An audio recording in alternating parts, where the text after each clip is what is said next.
صلی اللہ علی النبی الامی والہ صلی اللہ علیہ وسلم صلاۃ و سلاما علیک یا رسول اللہ صلی اللہ تعالی علیہ وآلہ وسلم۔ میرے پیارے بزرگوں اور دوستوں، نماز بہت بڑی دولت ہے۔ نماز خود بھی پڑھیں اور اپنے بچوں کو بھی نماز پڑھنے کی ترغیب دلائیں۔ نماز جو پڑھتا ہے وہ بڑا خوش نصیب ہوتا ہے۔ واقعی نماز میں اللہ نے بہت سارے فائدے رکھے ہیں۔ میرے آقا صلی اللہ علیہ وسلم ارشاد فرماتے ہیں، الصلاۃ معراج المؤمنین، نماز مومنوں کی معراج ہے۔ حضرات محترم، لہٰذا نماز کی پابندی کیجیے۔ فجر بھی پڑھیے، ظہر بھی پڑھیے، عصر بھی پڑھیں، مغرب و عشاء کی بھی پابندی کریں۔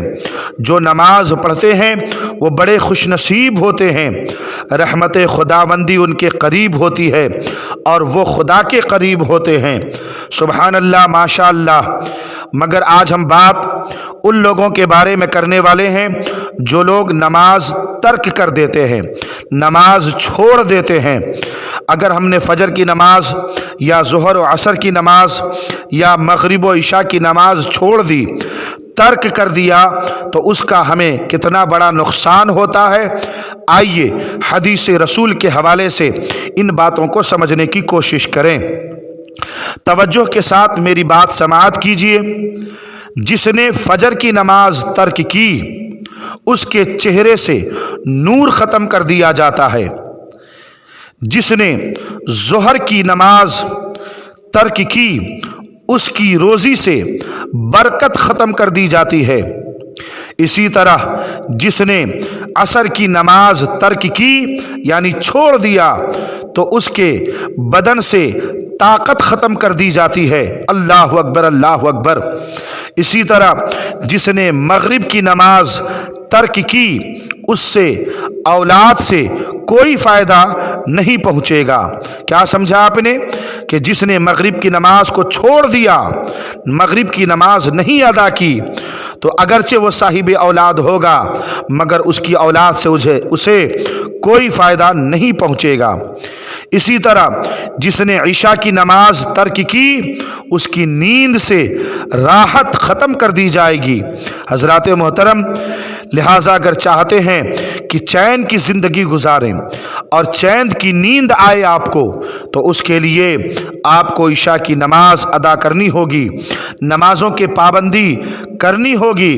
لہٰذا میرے پیارے بزرگوں اور دوستوں، پانچوں وقت کی نماز پڑھیں، جماعت کے ساتھ پڑھیں، سنی صحیح العقیدہ امام کے پیچھے نماز پڑھیں، اور میری ماں اور بہنیں گھروں میں نماز کی پابندی کریں، اس لیے کہ نمازوں سے چہرے پہ نور ہوتا ہے، نمازوں سے روزی میں برکت ہوتی ہے، نمازوں سے جسم میں طاقت ملتی ہے، نماز سے اولاد نیک ہوتی ہے، اور نماز سے انسان کو سکون کی نیند آتی ہے۔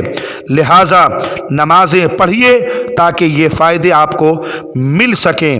نماز پڑھو اس سے پہلے کہ تمہاری نماز پڑھی جائے۔ میرے پیارے، یاد رکھیے، اگر آپ نے نماز قضا کر دی، نماز چھوڑ دیا، تو یہ تو دنیا کے نقصانات ہیں، مگر آخرت میں خداوند قدوس کی بارگاہ میں آپ کو ہر نماز کے بارے میں پوچھا جائے گا۔ روز محشر کہ جاں گداز بود، اولین پرشی سے نماز بود۔ آخرت میں سب سے پہلے آپ سے نماز کے بارے میں پوچھا جائے گا۔ لہٰذا نمازوں کی پابندی کیجیے۔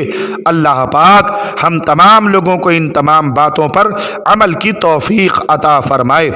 چلتے چلتے آخر میں آپ سے گزارش کروں گا کہ آپ میرے چینل حامد رضا نشاط کو سبسکرائب کیجیے، جو ویڈیوز اچھے لگیں لائک اینڈ شیئر کیجیے، بالخصوص اس دینی ویڈیو کو ضرور لوگوں تک پہنچائیے تاکہ دوسرے بھی نماز سے محبت کرنے لگیں اور نماز پڑھنے کی عادت ڈال لیں۔ آمین آمین بجائے سید المرسلین۔